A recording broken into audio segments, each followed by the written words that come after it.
The stream is Uh, live. Streams live. Um,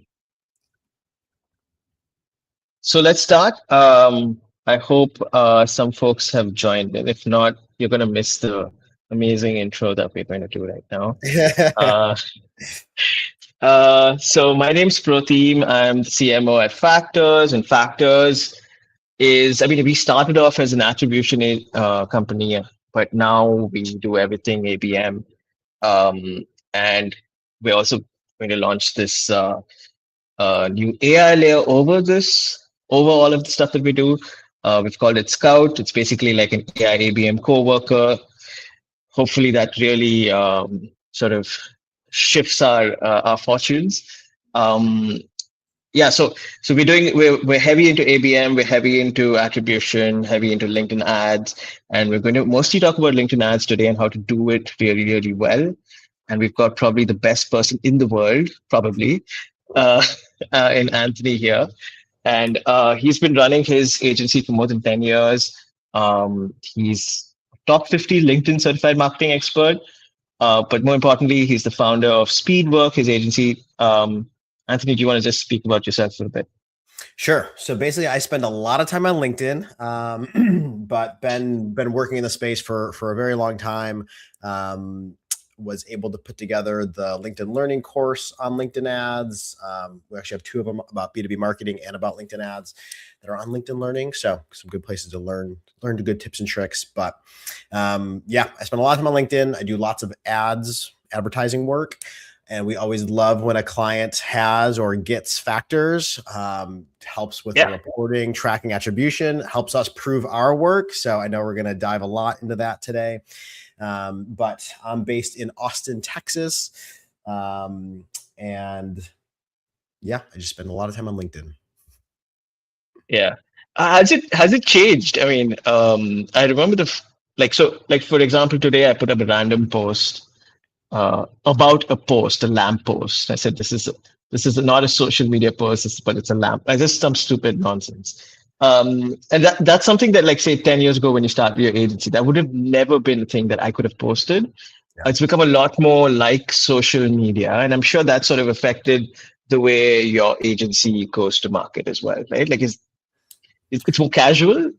Yeah, in ways. I'd say like LinkedIn's definitely evolved a ton over the last several years. And like the big things in the timeline are back in the day, like before COVID happened, most people were like, does anybody use LinkedIn? And then once COVID happened, everyone had to get online and the adoption happened then. And we saw traffic go way up. And now everyone's on LinkedIn, everyone's created a profile, and it's gone much more in the social media route where it is a very social platform.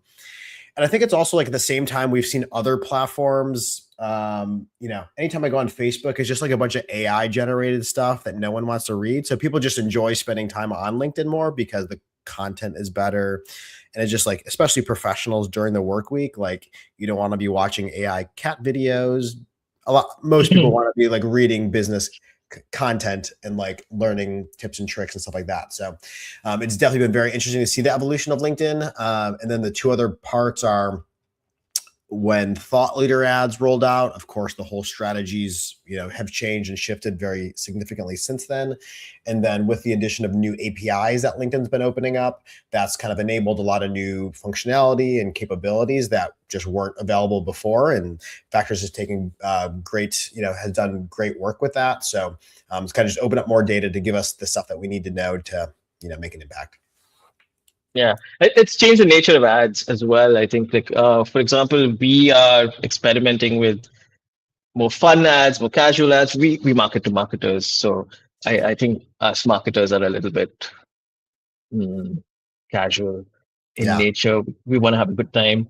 We Yeah, I don't think the necessarily want to do style all. is relaxed. I agree with you that on that. Like the style is kind of relaxed. It used to be very buttoned up and professional, and while it still can be, and especially it depends on the industry and the audience Yeah. for a lot of it, but I'd say overall it has kind of relaxed and is definitely going more social. You see a lot more memes out there, and for the right audience, those people appreciate those, and they work for those audiences. Nice. Yeah, agreed. I Absolutely. also think it makes it more Okay, so enjoyable too. Like people like it that does. It stuff. does. They're going to spend Yeah. more In time fact, on LinkedIn.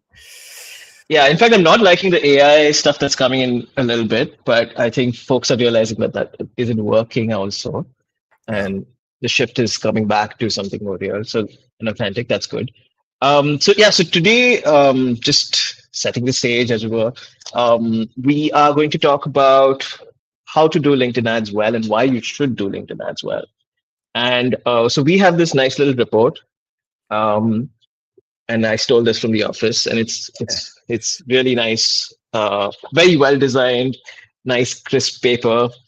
Um, but essentially, what we did is we looked at over 100 plus B2B teams. We asked them a whole bunch of questions, and we understood where budgets are going for LinkedIn ads and how how it's changing. The nature of the game is changing, moving from say Google ads to LinkedIn ads. Why is that effect happening? Um, and so a lot of good stuff in this report, obviously, because we made it. And so I am biased, but it's good stuff nonetheless. And today we'll just get tactical on like how to do this really, really well. So just some stats. I'm just going to throw some stats in the air, so to speak. LinkedIn ad spend grew 31.7% year on year versus Google ads, which is just at 6%. So that's from our report over here. And then 67% of companies would say over 50%, 50,000 USD monthly traffic. No, so 50,000 monthly traffic. So organic traffic decline. So basically, everyone's just using AI overviews, LLMs. It's just a bad scene. Um, and like, in fact, at Factors, we're trying to figure out ways around it ourselves. Like, I'm from content, and it's something that really upsets me. But we're trying to find a way around it. So yeah, so in your experience with this trend that we're also seeing, I mean, I'm sure you have like, I don't know, 1 million clients. So how many of them are like spending more on LinkedIn ads? Like what is their thinking like? What's happening out there?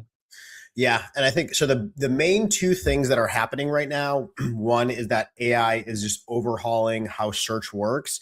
Lots of people are moving from just pure Google search to ChatGPT instead as like their default platform. So just the search interface is changing a lot.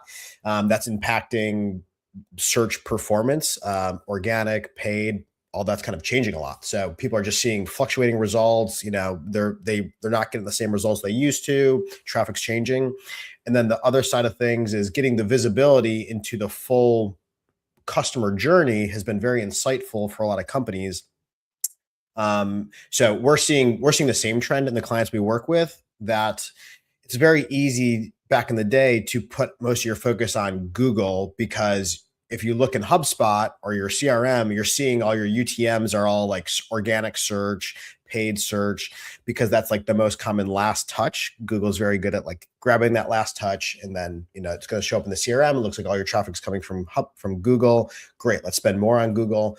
But now people are getting the visibility into that full journey to see, oh, that person that came in off Google, really, they saw a bunch of impressions on LinkedIn first, and then they went to go search for us. And it doesn't just have to be LinkedIn. Like there could be lots of different sources, but social in general is getting a lot bigger piece of the pie, because that's where the awareness raising happens there. People are hearing about you there. That's the discovery platform. And then they're going to go search for you.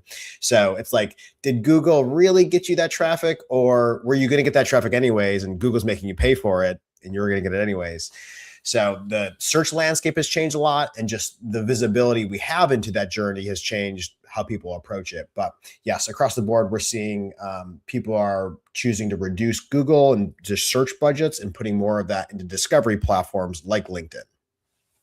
Yeah, I mean, to me, it sort of feels like a bit of a throwback. And obviously, this is my view, and a few of my marketer friends have sort of agreed with it, because I've yelled at it into their faces a few times. So they're like, "Yeah, okay, Pradeep, you're correct." But essentially, it feels a bit like a throwback to the '90s. So for example, before Google search existed, if you needed to find something, you'd ask a question. Yeah. But Google and search engines have sort of changed how we search, right? Like we used keywords. And now we're back to like ChatGPT and like a more natural language. So you ask a longer phrase, and which is much more natural. So on that front, we're sort of going back, and that's of course reducing Google search and dependency on Google Ads. At the same time, that's sort of what's happening on LinkedIn, where LinkedIn's sort of becoming the billboard Yeah. Of the 90s, right? So like exactly like what you said, right? Like you see the ad and then, then you search on Google. So of course, Google has all the last touch attribution, and which is what a tool like ours sort of helps with figuring out what that journey actually was. But yeah, LinkedIn is such a huge factor in the entire journey of how you get there. So yeah, absolutely makes sense. I mean, preaching to the choir over here. So I mean, so in fact, I have some data on this. So, like for example, 92% of B2B buyers, they start their journey with at least one vendor already in mind. And basically, this means if you're not in the consideration set, you've sort of already lost. I think it's also important to call out, like, this can both be conscious and subconscious, whether somebody like actually has a list they've written down, or like, I'm considering these vendors, versus also you have a lot of subconscious. You've been seeing these companies on LinkedIn, you have familiarity with them, whether you have like a list written down or not. People already have like, the brands that they're familiar with and that they like are going to start by looking into when they do get ready for their search. So as we start the year, this is always like a big thing that we talk a lot about, in Q1, especially, we're still in Q1 now. Q1, everyone's starting their yearly planning, their yearly initiatives. So Q1 is usually like a huge back to work, starting my yearly plans. I'm going to go find some tools and services that I need. But all of that is largely driven by the awareness that was built in Q4. So this is a very common time of like when we see this happen is a lot of B2B companies turn off their marketing in Q4 or reduce it because of the holidays, and advertising is often eaten up by B2C during that time frame. But it's a very key time for building that awareness that's going to drive your Q1 results. So we very clearly seen the data. For the companies that do turn down their marketing in Q4, they don't see as big of a boost in Q1 versus the companies that at least leave your awareness marketing running during that time frame. They do see a bigger boost in Q1 because they've been building that awareness with the audience. So just a interesting thing that we see every year happen. So build that awareness, and LinkedIn is definitely the billboard. Yeah, in some sense, that's like the subconscious, right? Like we need to get into the consumer's subconscious. Exactly what, like, say, FMCG brands do. Like, why do you go to, like, I don't know, a store and buy toothpaste A over toothpaste B? Okay, maybe we don't go to a store anymore. We order it online. But, why is it that you're picking toothpaste A every time? Because it's there. It's just you've seen it. And so similarly, you're not going to buy a no-name branded toothpaste you've never heard of before. I mean, yeah, you're going to put it in your mouth. You better be careful. So, okay, that's the quote of the episode right there.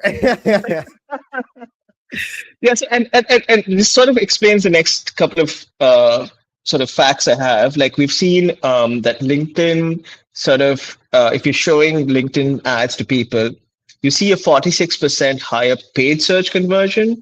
You also see like a 43% better meeting to deal conversion from outbound. So, I mean, all of this is there in this lovely little PDF you guys can download. But I mean, it's essentially what we're talking about, right? Like there's this compounding effect that if you are in the zeitgeist, so to speak, or in someone's brain, they're going to want to put you in your mouth, right? Exactly. In their mouth, sorry. Yeah. And it's like building. So I did a very interesting podcast with the B2B Institute maybe a year ago, and they were talking about building memory models with people. And, it's about brand recall. And like, these are very common concepts in B2C marketing, brand recall and stuff like that. If you're the brand that can build a memory model with somebody, then they're going to be more likely to remember you. There's lots of ways to be memorable, everything from like having a mascot to a tagline and a slogan, but all those are different elements that just help somebody remember you. And then in absence of those elements, just every, SaaS platforms look like the next SaaS platform without any unique elements. So you got to figure out how you can be unique and grab and build those memory models with people so that you are building the awareness that's going to take effect and, drive those results. So for folks, I'm sure there are clients and sometimes, so we know this ourselves, but in fact, we also find ourselves sort of gravitating towards Google's last touch sometimes just because of, I guess, bad habits from the past, or just because budgets are tight, and it's a little difficult to sort of think about this whole brand awareness journey. I mean, we look at our factors data and then feel better, but how do you sort of frame this ROI story for LinkedIn ads first? Like, if people who are very focused on Google. It does depend on like looking at that journey, getting the visibility into it. If back in the day it was like, hey, we need to rely on the sales team asking people or putting it on a form. How did you hear about us? That's where you start to get to the awareness of like, how did they hear about you? How did they get to your form? How did they get to your website? And yeah, it is like, just traditionally, if you're just seeing in HubSpot, all your traffic and all your leads is coming from Google. Yes, we're going to go spend more on Google is the, the traditional mindset.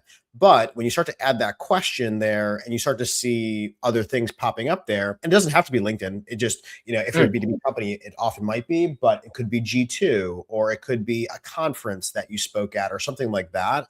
When you start to see those trends of like, where's that popping up? And then that's driving somebody to search. It's very insightful. It's like, how do we drive more Google? How do we drive more of those searches to come to us to request a demo? Well, we need to go back to start where people heard about us. Is it conferences? Should we do more of those? Is it LinkedIn? Should we do more posting there and ads there? That's where it's really insightful. And also with how much search has changed, it's also getting more expensive because there is less traffic coming through it. So now you have to pay more for that traffic. And people are seeing, it's like the mindset of like win before Google. You want to be in their mind before they get to Google so that they Google your brand name and not just, your category. Because if you Google your category, you're going to pay more for that click. Other competitors are popping up there. But if they search for your brand name, that's much cheaper, much fewer competitors showing up for those search results. So it's the win before Google mindset. Yeah, and the branded search thing just sort of reminds me of the fact that like sometimes and I've spoken to marketers across and our team as well, we kind of look at branded search as a North Star for where we're going with marketing. So, because there's so many aspects to marketing, so many touch points. You can see the data, influence pipeline, multi-touch, attribution, so on and so forth. But if branded search is going up, then we know we're doing some things right. And if it's not going up as quickly, then we need to, reevaluate. So that's definitely the case. Yeah. So, okay, now I think we're getting to the interesting sort of bit here. Anthony, why don't you take over and show us how exactly we should be spending ads and on ads and what we should be doing? Why thought leader ads? Why not, I don't know, not thought leader ads? Yes, let's dive into that. And I'll introduce it. So we've been talking about how our budget's shifting. And number one, it's going from search to LinkedIn is where we're seeing a big shift in the budgets. Just a decrease in search budget, increase in social and LinkedIn specifically. So if you're planning to build your LinkedIn funnel, your campaigns on LinkedIn, where should you be spending your money? And like I mentioned before, the biggest shift in the last couple of years is the movement towards thought leader ads. So here we're going to dive into why thought leader ads are effective, how you can use them and get those, better results. So let me click share here. We'll go through a couple slides. It's just helpful to have these visuals as you're thinking about it. Yeah. All right. Can you see my screen now? We might need to put that on screen. There we go. Yeah, I think it's coming. Yeah, I can see it. It's got our lovely faces. We look very young here. That's like a 10-year-old photo of mine. I really need to change it. Me too. That photo is actually a few years old. Yeah. All right. So what are thought leader ads? This is just a simple side-by-side of like what a thought leader ad looks like versus a company page ad. So they are very similar in the fact that lots of the content is the same, but your thought leader ads are just posts from people that you're boosting thought leader ads sound very fancy, but it's a boosted post from a person. So it's going to come from the person versus when it's a company page ad, of course, it's going to show up as the company page. And then there's just a little byline here that changes that says promoted by whatever company is boosting it. And this is taking the place of the time, how long ago it was posted, which is also a good thing because you can now run content and posts for a lot longer. If somebody sees 6 months or a year ago, they might think it's old, but that's getting replaced here. There's no headlines with thought leader ads unless you're doing a link post versus a company page ad. You can define a headline and the CTA button. So they're more organic. It's an organic post that you're boosting, and this is a very simple side-by-side. So for some more examples, here's some more examples here. There's lots of different things that you can be boosting. You can do video posts. You can do text only. You can include links there. And then you can do link posts. You can do articles.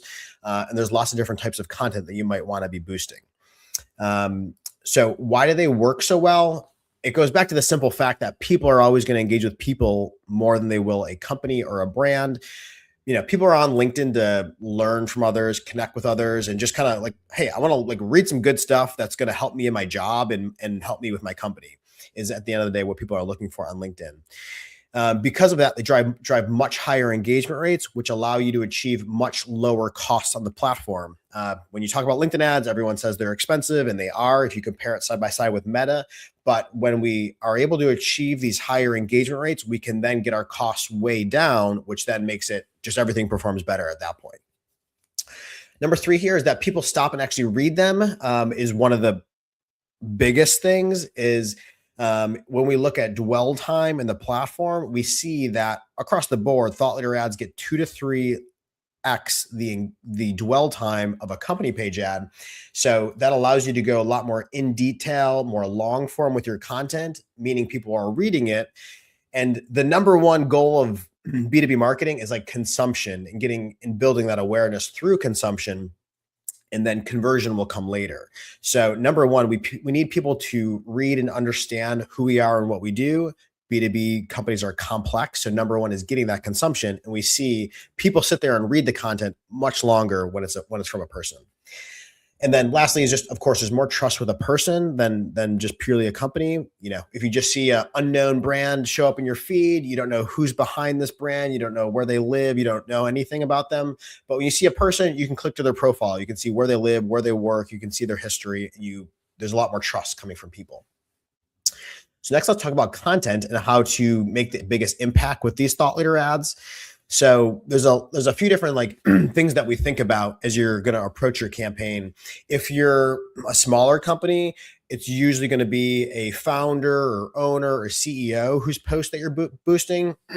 But if you're a bigger company, if you're a mid-market enterprise size company, you probably have a lot of like very smart people at your company, a lot of SMEs who are great to be boosting their content because at the end of the day, people are going to engage with people similar to them the most. So if I work in engineering, I want to be reading engineering content on LinkedIn.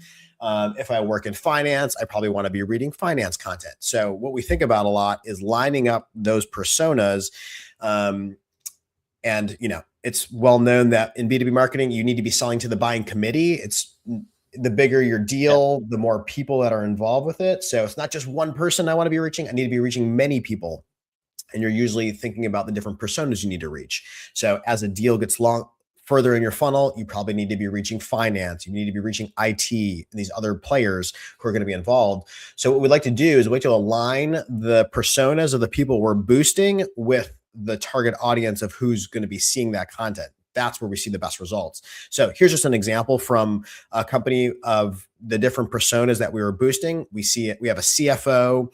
The second one here is an IT leader. And the third one here is a sales leader. So we're aligning who we're boosting these to the target audience. Of course, the CFO's post is getting boosted to the finance leaders, the IT to IT, and sales to sales to match that up.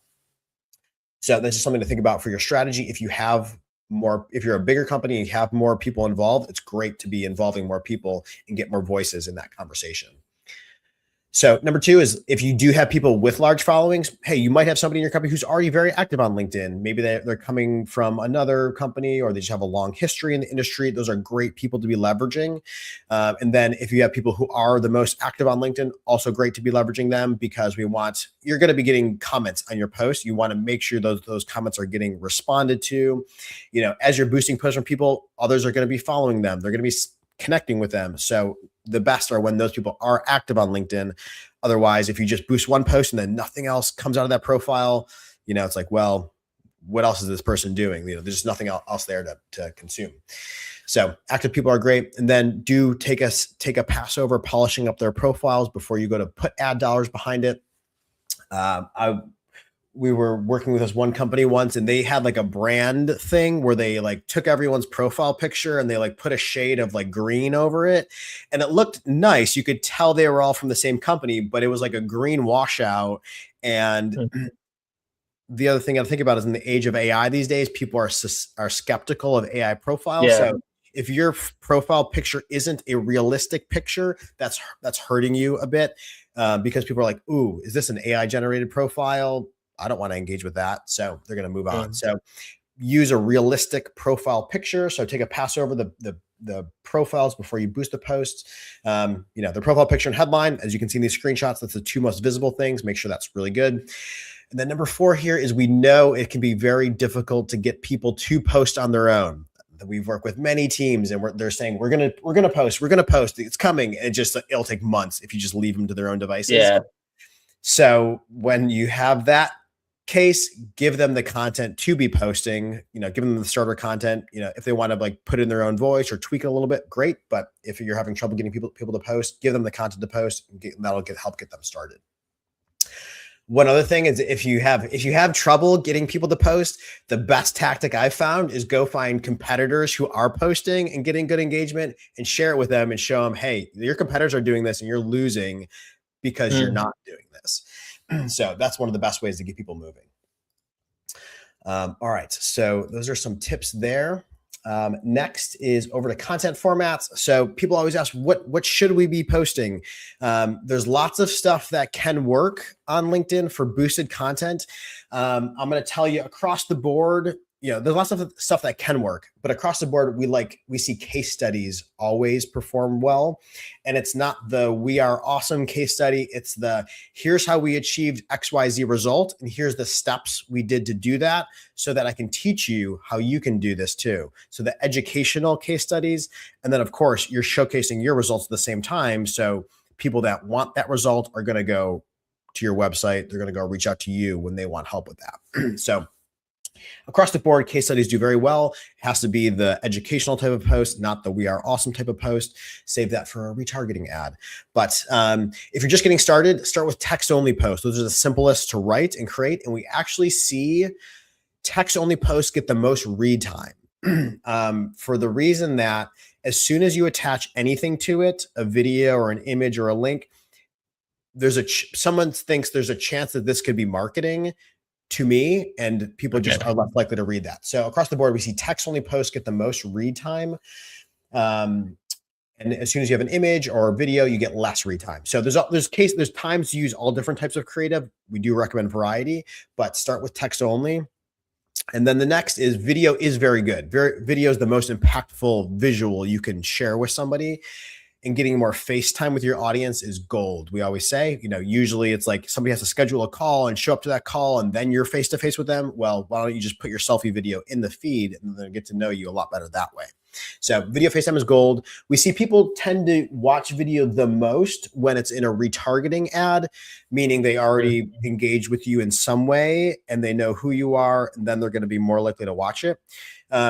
That's what I'll say. Like you can run cold videos and they can perform very well. It takes a well-filmed and a good hook and intro to it to make it perform well. But across the board, video gets the most watches when it's in a retargeting type of ad. So I just have a question here. So how long can the video be? Like, okay, so you said the text can be nice and long. Yeah. And the dwell time is great. People want to look at it, but obviously the video can't be 45 minutes and it can't be 1 second. So it has to be somewhere in between. So what's a good sweet spot for thought leadership ads? Yeah, feel free to go long with it, but long in the feed is like maybe 3 to 5 minutes. Okay. The probably the most I know that the most ideal is like a 30 second to 1 minute video in terms of getting the full watch. That said, people do sit there and watch video longer, so do feel free to go to 3 to 5 minutes or longer if you're getting that consumption time. But yeah, those are some things that we think about. 30 minutes to 1 minute, 30 seconds to 1 minute if you want the full watch. Otherwise, feel free to go 3 to 5 minutes. Past that, yeah, you're just not gonna, people aren't gonna sit there in the feed and watch it as much. So yeah, on the right here. So long form posts are good. Go long with it. People are consuming it. Articles and newsletters are good. They're more for SEO, but there's been some really interesting data, like in the last couple of weeks, that LinkedIn is like the number 1 or 2 cited platform by these AI models now. Like number 1 for people citations, number 2 for, I forget the exact category, but articles are also showing up there, and it makes sense. You're posting content on a very high domain authority on LinkedIn.com, so there's a lot of authority behind that content there. So articles, newsletters are good for that. Other tips and tricks are if you boost an image post. Go ahead, Prodam. So sorry. This article newsletters, you talk about Pulse, right? LinkedIn Pulse, Yes. or is it that? Okay. So, or would you post like a long form article as a post itself? Yes. What works better? To actually publish the article, you have to make a post about it. So the final step of publishing an article is you click publish, and it has you post a post on LinkedIn linking to that. So yes, you do need to make a post to an article to publish it. Okay. And then last couple of things here is image posts if you have a link in your post and you have an image attached, the really nice thing about boosting that is then clicking on that image now takes you to the link. So those are great for driving traffic. Without a link, or when it's not boosted, an image in the feed, you click on that image, it just opens it up in the photo viewer. But when boosted with a link in the post, that clicking on that image will now take people to that link. So very effective for driving traffic. And then lastly, go ahead. So sorry, another question. So what kind of images work better? Like I've generally seen like graphs and like infographics and things like that. But we were discussing before we started. I think, what about a meme, right? Like would I like I have some text and then I've got a little meme, and if that works for my audience? I mean, just putting that out there. Have you seen that work?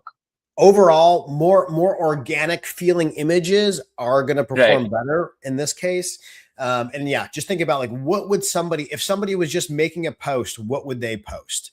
That's what people are reading on LinkedIn. So you want your content to meet that medium. So memes are great. They're more of a top of funnel, more awareness driving type. Maybe for like link driving traffic, I wouldn't do a meme as much. But it could definitely still work. Because at the end of the day, when somebody does click through that link, whatever they're clicking through, you want to align with whatever the post is. If someone's clicking on a meme, maybe they're more intending to like actually look at the photo or share it with somebody. So, but overall, memes in thought leader ads do perform very well. I'm sure you've probably seen that data too. And then last tip and trick on this list is, it's mostly common. Well, I'll say this is kind of changing. There's different data points out there now where typically if you include a link in a post, the platform gives you less reach on that post because you're taking people off platform. I will say I've seen a lot of data points recently that's saying that that's not really the case anymore. It's okay to put links in posts. So test it for yourself. But, if you are of that camp, if you have a link in the post, you'll get less traffic. What we often do is post it without the link at first, maybe just tag the company instead. And then after a few days, go back and edit that post, put your link in there, and then boost it.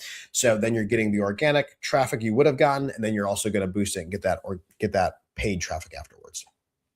And what about like a link in the comments for like a thought leader ad? Would that make sense, or is it better to go and edit it right on the post?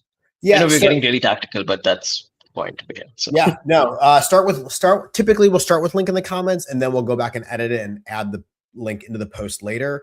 At the end of the day, if you're going to be boosting it, then it's best to have the link in the post. So people have that link handy. It'll get you the most clicks that way. And then also once you're boosting it, like at that point, you're ensuring delivery with the boosting. So we care less about the organic traffic. Usually the paid impressions are going to well outweigh the organic ones. So just, go ahead and boost it at that point.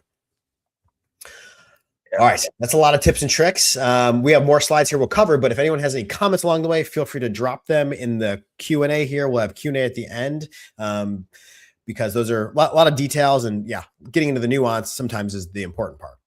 So that's content there. Next is achieving those cost savings. So on LinkedIn, the algorithm is the ad auction, I should say, is largely driven by engagement rates. So the higher the engagement rate, the lower your cost is going to be in the ad auction on LinkedIn. So the lower your ad cost will be. So thought leader ads are great because you get much higher engagement rates, which then allows you to get much lower costs. But to achieve those cost savings, you do need to be on top of your campaigns to make sure you're bidding as cost efficiently as possible. Because, as an ad ramps up, if you're seeing very strong engagement rates from one post or one campaign, you can bid lower on that campaign versus maybe you have another post that's getting okay engagement rates, you got to bid higher to get that traffic. So this graphic here just kind of shows you what you're going to see inside of Campaign Manager. These recommended ranges LinkedIn is recommending here, these are the averages across thought leader ads and company page ads. So when I see these ranges and I know I'm doing thought leader ads, I'm going to bid much lower than this range because I know my thought leader ad is going to get higher engagement rates. And then when you're running your campaign, you do want to be, monitoring your stats here. And if you're getting 5%, 10% CTR, like keep dropping your bid down so that you're achieving those cost savings. So this is just a screenshot here showing a couple example campaigns. We're seeing CTRs at 6.75 and 10.7. We're also seeing dwell times like over 8 seconds, which is great. The average dwell time for a company page ad is 3 seconds. So we're nearly 3x the read time on these ads here. And also like the average CTR for company page ads is like, these are engagement campaigns. So the average CTR is like 1%. So we're 6x, we're 10x, which allows us to get much cheaper costs on the platform. So that is bidding. Before we go into measurement, Anthony, like I just like what are some mistakes to avoid? Like so for example, like I don't know, how would I pick what a good post is to boost? Like, is it that I plan out my social media posts for my founders, for my leadership team, and I say, you know what, these ones are going to be the thought leader ads? Or is it that I see which ones are doing well on organic and then I make those TLAs? Like how do I, like what would be the right way to do it? What would be the wrong way to do it in that sense? Yeah, that's a good question. Very common question. So usually both, I'll say. So, the organic engagement is a good signal that the content is good, but do be careful because, cat pictures, dog pictures get the most clicks and comments, but you don't necessarily want to boost that. So you can take organic engagement with a grain of salt, use it directionally. Like, hey, if my content's getting a lot of engagement, maybe that's a good signal to boost it, but it comes down to the content itself. So, in B2B marketing, we're often talking about very niche, very technical topics that you might not get a lot of likes or comments on, but like, hey, this is the key message to be delivering. If I deliver this message to the right person, that person's going to come request a demo or they're going to take those next steps. So do use organic engagement as a signal of like, hey, this got a lot of engagement. People like this, but also don't be afraid of the low engagement post because it's more about the content and delivering that key message to that right person. Yeah. And what would be, I mean, as you've been in this game for so long, you must have seen some really funky or let's say, what's the worst thought leadership ad you've seen just for fun? I mean, you don't have to name the company, don't name and shame, but just, I don't know, something funny that you've seen, and that would be just interesting to know. Yeah. So, obviously we advocate a lot for thought leader ads and boosting posts. The worst is always when, and I have a specific example, is when someone's like, well, I'm just going to post anything and then you'll boost it and that'll do good. It's like, no, it does come down to the content itself. Somebody like at the end of in December, somebody was like, well, I don't know. I made a post talking about my New Year's resolutions. Let's boost it. And I'm like, no, like, let's not boost that. And they were like, no, let's boost it. So it's like, okay, well, we did, but it doesn't do you any good if you're not talking about the right topic for your company. So don't just boost anything, but make sure the content in it is like what you want to be boosting. So that's the funniest thing is when people give me like irrelevant posts and they're like, yeah, hey, this person posted, let's boost it. And I'm like, I don't know about that. There was another funny one this week. I won't name, another funny one this week. Somebody posted about getting married, and then the brand leader there was like, let's boost this. This will get us good brand awareness. And I was like, all right, we'll boost it, but it's kind of off topic. And so, okay, generally, like what we also do, I guess, is use thought leadership ads for like the tofu layer, so to speak. But we could use it for Mofu and Bofu if it's the right kind of content. We could use it as a starting point for retargeting, like you said, like the videos do better on a retargeting ad. So how do we think about TLAs in Mofu, Bofu, Bofu, Tofu, Mofu, Bofu, and generally in retargeting? Yes. So thought leaders can work in all those parts of the funnel, and if anything, like they can make a big impact in middle of funnel and bottom of funnel, because typically that would be just company page ads you're running there. So things that I think about is middle of funnel, we're often trying to capture a lead, whether that's a content download or a webinar registration, whatever it is. Thought leader ads are great for that. If you have a webinar coming up, if you get the speaker to post about the upcoming webinar, what they're going to be talking about, what the takeaways will be, boost that post of theirs, and then you can drive webinar registrations using that thought leader ad. And then it's nice because someone have seen that person post, then they're going to see them on the webinar, and it just creates that cohesive flow. And then finally, bottom of funnel can work too. I'd say bottom of funnel thought leader ads tend to be more for smaller companies, more owner founder driven sales, but don't shy away from it. I've seen some really good results from having somebody post their offer post and link right to a Calendly link, and then people are going to go click and go right to that Calendly link to book a call. For the right audience, the right offer, we've seen that actually perform quite well, be very effective for driving call bookings. Nice. So suppose so we've got TLAs, but what about like document ads and lead gen, conversation ads?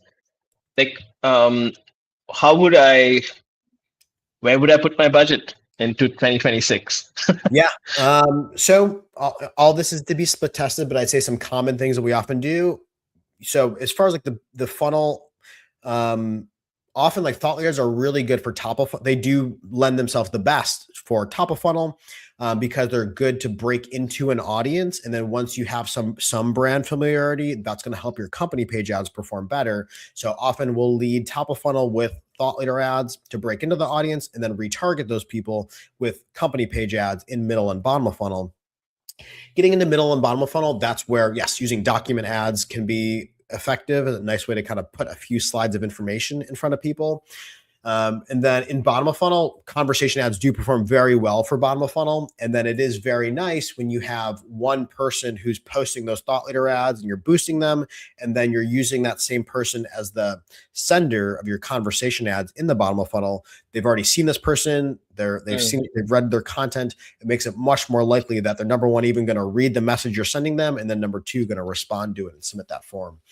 So that is a very effective combo there. Lead with thought leader ads, retarget with your company page ads, and that can be everything from document ads to images and videos, and then retarget and then when you're ready to deliver that bottom of funnel offer, use conversation ads for that, and as a way to invite somebody in who's already been reading this person's content. Yeah, that makes sense. And okay, so suppose you're spending, let's say, I guess it depends. Like you said, you would split test this, but like say 20K a month on LinkedIn. 20 to 50K, like where does that, I'm sure people who spend more have more money to experiment. But typically, what would be a good split between tofu, mofu, bofu, Yeah, between TLAs and the rest of it?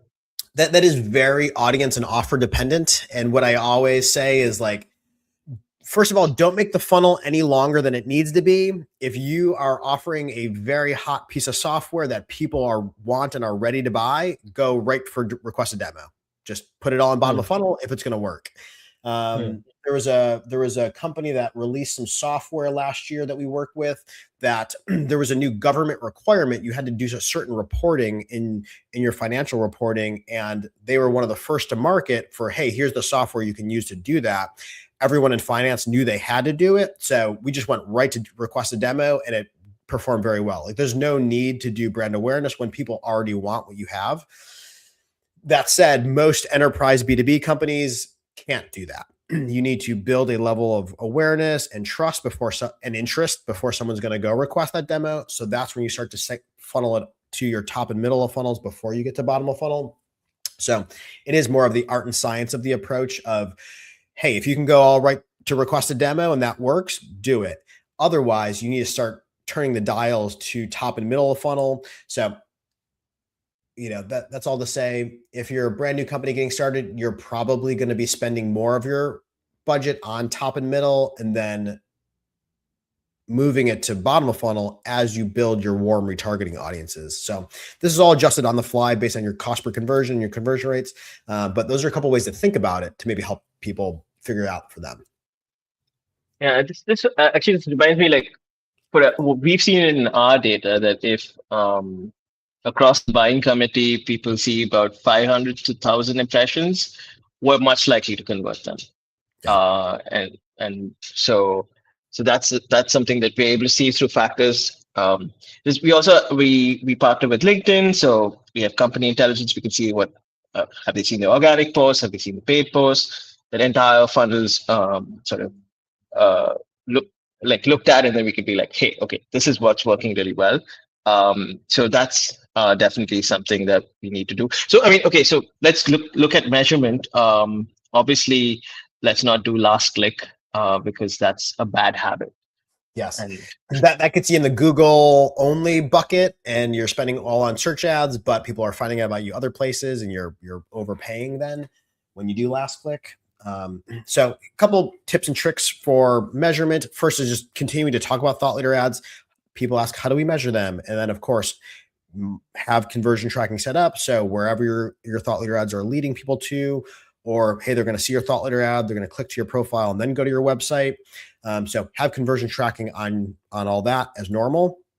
Number two, I see that dwell time is the more impactful metric, that if someone is reading and consuming your content, that makes them much more likely to then go and request a demo later. So I like to prioritize dwell time over engagement rate, but engagement rate is a close number 3 here because that does lead into how the ad auction works. So you need to have high engagement rates to bid low and get your costs low. Then, of course, new followers and how much engagement the posts are getting. Followers are a good kind of indication of interest. If someone is starting to follow your people, that's a good sign that they want to know more. So that can be a much earlier funnel, KPI to be following. And then finally, getting into the reports that you really want to be having. So LinkedIn has their built-in revenue attribution report. It's great because it's built in, it's free. You can just connect your HubSpot or Salesforce to LinkedIn and it'll generate the report. The caveat is that it's just a one system, one point of view report. So it only knows what it's seeing. So, most companies have many different touch points along the way, whether it's email or it is Google ads or Meta ads or whatever else is involved in your marketing systems. So when you use the RAR, you're just seeing LinkedIn's point of view.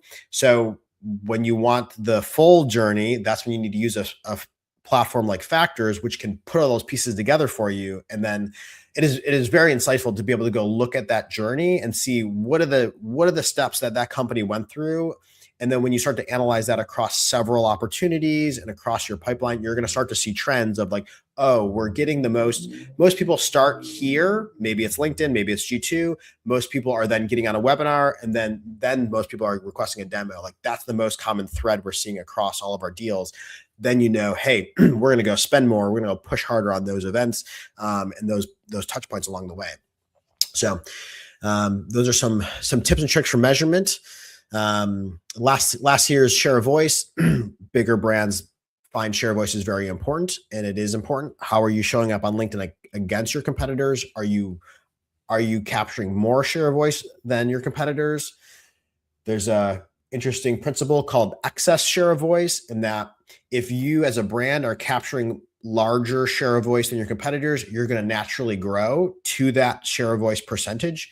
If you are capturing less share of voice than your competitors, you're going to shrink to that lower percentage. So just something interesting to think about there. Nice. Yeah. Yeah. And with Factors, we also use this. We dog food our own product and we use it for our customers. So yeah, we kind of try and see what's happening on other platforms. Like we connect Google Ads data to LinkedIn Ads data to website data to third-party data on G2, and so we know the whole shebang, so to speak. And and we're sort of keeping an eye on what the journey looked like, and like we discussed just earlier, like last click attribution is so 2010 or whatever. Right. And it's mind-blowing how many companies still rely on that. Like we work with a lot of big companies who still, to this day, their reporting is largely based on last click attribution. And for us, it's a continual re-education with the teams that we're working with the executives there about, hey, last click is only telling you one story, but when we look at the bigger picture report, it's telling a different story. So, a lot of marketing leaders are getting it now. They are understanding, but still executives, at the end of the day, they're going to look at their reports and it might tell one story, and you need to be ready to educate them and have the data and the reporting to show them the visibility of what's really going on. Yeah, and also like to improve ROI, we've built this tool into our offering, LinkedIn Ad Pilot. It's called Smart Reach. It's basically that LinkedIn Ads. I don't know whether you've seen it. I'm sure like the impression skew is kind of nuts and very difficult to fix it. And we sort of just do it and give a lot of granular control, so you can really get the extra juice out of every squeeze. So for anybody who's running LinkedIn ads listening to this, go check the company's hub and look at the company's reach right now in your ad account. What you're often going to see is that the top 10 companies are receiving a large percentage of the impression share. And then everybody after the top 10 is probably getting a much smaller percentage. And when you look at that, you're like, oh, well, I really want to be reaching more companies, because if I'm just putting all my eggs in one basket, then I'm just limiting my results. So I want to be spreading my impressions out further to more potential prospects. And this tool here for Ad Pilot is a good way to do that, so that it'll set impression caps. So, whatever your impression limit is, say the average company is getting 1,000 impressions a month. Maybe I want to cap that at like 200. So then it's spreading the rest of those impressions around to all the other companies that I should be reaching, but I'm not, because too many impressions are going to those biggest companies. So yeah, we've seen that some companies get overserved, so they're saturated. So there's like brand recall, and then there's brand annoyance. Yeah, brand awareness. Yeah, you don't want to do that. Yeah. So so I think that's really important. I think it's a sort of very basic thing that everyone should be doing, just spending correctly, right? I think that's mostly what we have for today. Like, I think we can just see if there's some questions. I have more questions for you, and both of us can talk about this for hours and hours and hours, and days and days and days, which is probably quite boring for most people who are listening in. But at the same time, so there's a question from Nikito. What you typically do when a client comes wanting leads, but they don't have a strong organic top funnel foundation to launch a lead generation campaign, and is budget constrained? Yeah. So number one, they have to have something there. You have to have something that's going to get someone's attention and give them a reason to take a step forward. If it's a lot of work to put together some of these assets, I guess like on the scale of things that you can promote, maybe the simplest one is to do one of those simple, like, hey, comment to get this and I'll send it to you type of a post. Use that with a grain of salt. Make sure you're sending it to Yeah, people. it's And then like we talked about, don't shy away from using thought leader ads to promote content items, whether it's a webinar or whatever it's going to be. Feel free to use thought leader ads to promote that. But at the end of the day, you can also take a thought leader ad and it can be directly promoting your request a demo. Check out our platform. Thought leader ads can be good for that too. Usually you want to be balancing that with some brand content, but again, if you have something that people want, then feel free to go direct with your ads. Yeah, I think what is the minimum budget you need? Like, I think so. For example, like they're saying this question is saying that they don't have good tofu presence, so to speak, and say so that probably ties into like a limited budget on generally on LinkedIn ads. And how much would you attribute? Like, how much would you fix for just TLAs specifically? I mean, obviously, I mean, I'm just saying ballpark. Of course, it depends on your industry, geography, all of those things are considered, but roughly. Yeah. So for the smallest companies, the smallest budgets, like TLAs are the best way to get started just because that's going to give you the most bang for your buck. So at the end of the day, like if you're just getting started and you're like, hey, what do I start with? I would start with a TLA, a boosted post, because it's going to put your people front and center. It's going to get you the most visibility at the best cost. So we do recommend starting there. For budgets as a whole on LinkedIn, the minimum campaign budget you can set is $10 a day. So you have to spend at least $10 a day to run a campaign on LinkedIn in the US. But we start to see companies start to get consistent results once they're over the 5K a month budget. Then you're getting a consistent amount of traffic, consistent amount of leads, stuff like that every month. When you're below 5K, you can definitely still advertise. I still see people get results there, but it just might be a little more inconsistent in terms of you might have a good month and a bad month and just a little more inconsistent there. Yeah. And I just also like want to know, like, so most of the TLAs we also run seem kind of similar to each other in the sense that, so that's why I was asking about the memes. So like there is a bit of creative fatigue, right? It's like, hey, this is how you do X, Y, Z, ABC. These are the results we got. We spoke to this customer, we did ABC, X, Y, Z. Like it's the format is obviously education because it's thought leadership.